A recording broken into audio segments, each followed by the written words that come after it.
A user reported 2 bugs in my flow. I asked Copilot to check both runs. One failed, one succeeded. Neither was a flow bug. Hi, I'm Catherine. On this channel, I test what AI agents can actually do in Power Automate. Here's what I actually did instead. One failed, one succeeded. Let me start with the failure.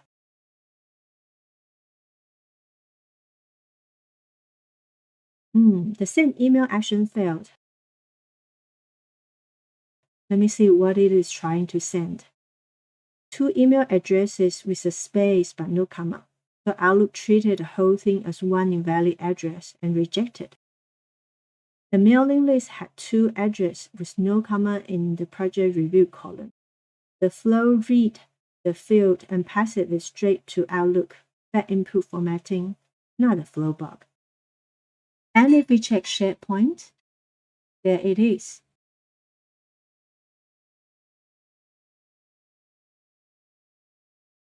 Second bug report. The email only went to 1 person instead of 2.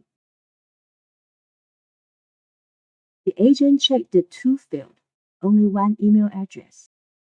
Let me trace where it came from. The flow reads a mailing list in SharePoint.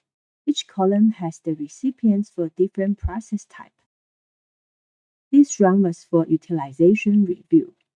The column only has 1 email address. The flow sent to exactly who it was told to send to. Someone needs to add a second email address to the mailing list. It's not a flow bug. And there it is in SharePoint. 1 address. 2 bugs reported, 0 actual bugs. The agent checked the flow run data, traced both issue back to SharePoint, and proved the flow was actually running correctly.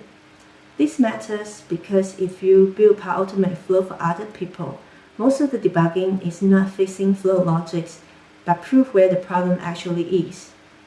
With MCP access, we turn this experience to a slow portal investigation into a quick check. For the full setup, watch the setup video. All MCP links are in the description.